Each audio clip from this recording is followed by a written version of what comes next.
हरे कृष्ण दोस्तों, हर हर महादेव। दोस्तों, सोमवती अमावस्या पर इस कथा का पठन आप अवश्य करें। अगर इस कथा का पठन या श्रवण करते हैं तो आपका सौभाग्य बदल जाता है। कल सोमवती अमावस्या का दिन है, जो देवाधिदेव महादेव के श्री चरणों में समर्पित है। देवाधिदेव महादेव की इस सोमवती अमावस्या का व्रत जो भी व्यक्ति रखता है, उसके भाग्य का उदय होता है। चाहे कितनी भी परेशानी क्यों ना हो, इस व्रत को करने से मनुष्य के सारे काम सफल हो जाते हैं। पितरों की पूजा और तर्पण के लिए भी सोमवती अमावस्या अत्यंत महत्वपूर्ण है। ज्योतिष शास्त्र के अनुसार इस दिन को लेकर कई सारे नियम बताए गए हैं, जिसको करने से जीवन में खुशहाली आती है। इन्हीं नियमों में से एक सोमवती अमावस्या व्रत कथा भी है।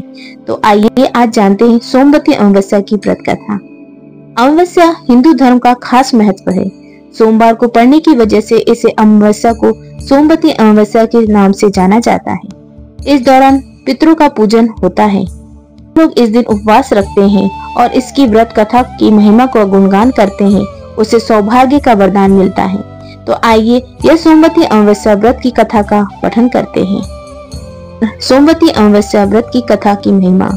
एक समय की बात है, एक साहूकार था जिसकी एक बेटी और 7 बेटे थे।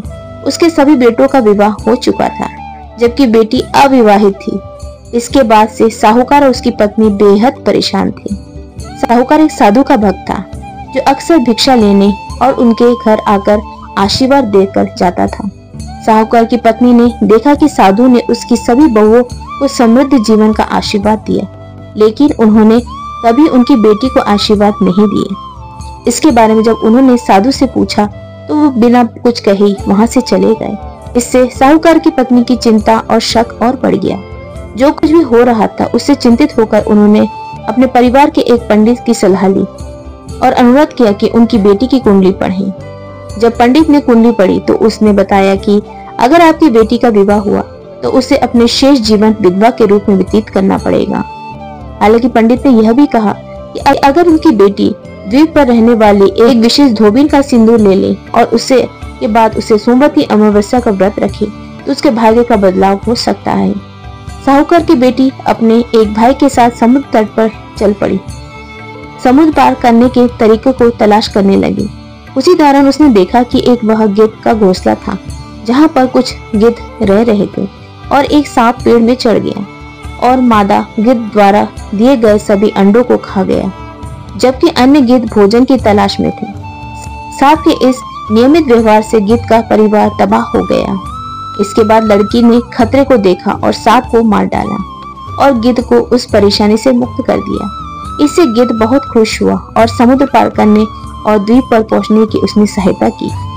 जब साहूकार की बेटी ने उस समुद्र को पार करके एक धोबिन के घर आई और उस धोबिन के घर में वह चुपचाप सेवा करने लगी, जिससे धोबिन बहुत प्रसन्न हुई। एक बार जब धोबिन ने उसको अच्छे काम के बारे में पता चला तो उसने उसे आशीर्वाद दिया, साथ ही अपने हाथ से सिंदूर देकर उसकी खुशहाली की कामना की और भविष्य में उसे सुखमय और समृद्ध विवाह का आश्वासन दिया। इसके बाद से साहूकार की बेटी सोमवती अमावस्या का व्रत किया और विवाह करके सुखी जीवन व्यतीत करने लगी।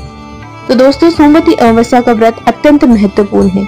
जिस भी लड़की के विवाह नहीं होता और कुंडली में कोई दोष होता है तो वह सोमवती अमावस्या का ये व्रत का श्रवण या पठन करती है और सोमवती अमावस्या वाले दिन व्रत रखती है तो उसके जीवन में आई हुई सभी बाधाएं, कुंडली में आई हुई सभी बाधाएं दूर होती हैं। उसको वैवाहिक जीवन सुख की प्राप्ति होती है। तो दोस्तों, आज की कथा आपको कैसी लगी कमेंट करके जरूर बताइएगा और मेरे चैनल को लाइक शेयर सब्सक्राइब कीजिएगा। दोस्तों, हरे कृष्ण दोस्तों, हर हर महादेव।